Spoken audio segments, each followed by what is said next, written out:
ഈ കാറ്റത്തെ ജാതി അങ്ങോട്ട് മുഴുവൻ പോയി. ആഹാ, ഇതാരാണ് ഈ മൂടി പോയിച്ചിരിക്കണേ? പിള്ളേരെ സ്കൂളൊക്കെ തുറന്നില്ലേ? നോക്കാം. ആ ചേട്ടോ, ഇതെന്നാണ് പറ്റി മൂടി പോച്ചൊക്കെ ഇരിക്കണേ? പനിയാണ് മക്കളെ. ഇവനെയും കൂട്ടി ആശുപത്രി പോയതാ. ഇവിടെ വന്നപ്പോ അവന് ഫ്രൂട്ട് കുടിക്കണമെന്ന്. മഴയത്തെ പെട്ടൊരു ആഗ്രഹം തോന്നിയതാ. ആ ബെസ്റ്റ്.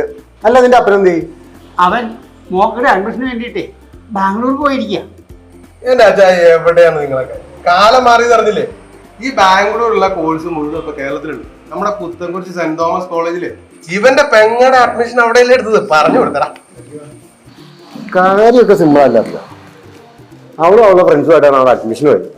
പിന്നെ സ്പോട്ട് അഡ്മിഷൻ ഉള്ളതുകൊണ്ട് നമ്മൾ ഈ പണിയും കഴിഞ്ഞ് അതിന്റെ പുറം നടക്കുന്ന ഒരു കാര്യമില്ല. പിന്നെ പഠിത്തത്തിനൊപ്പം ജോലിയും വേണ്ടവർക്ക് അവിടെ പ്ലേസ്മെന്റും ഉണ്ട്. പിന്നെ 90% മാർക്കിന് പോകുന്നവർക്ക് ഓണർഷിപ്പും ഉണ്ട്. പിന്നെ എന്തിനാ നമ്മളിതിന്റെ പുറം നടക്കണം? അവിടെ നല്ല പ്ലേസ്മെന്റ് കിട്ടുമോ? പിന്നെ പ്ലേസ്മെന്റ് ഇല്ലാതെയാ ഇൻഫോസിസ്, TCS, വിപ്രോ അടക്കമുള്ള കമ്പനികളെ കഴിഞ്ഞാണ് വന്നു പോയത്. അതെ. ആ, മോനോട് വണ്ടി കയറി ഇങ്ങോട്ട് വരാൻ പറയാം. ഇത്ര അടുത്ത് വരാൻ നല്ല കോഴ്സ് ഉണ്ടായിട്ട് എന്തിനാ പിന്നെ അവിടെ അന്യനാട്ടിൽ കൊണ്ടുപോയിട്ട് കാശളയണം? എന്നാ പിന്നെ മോനോട് വരാൻ പറഞ്ഞാലോ? വരാൻ പറയാമേ.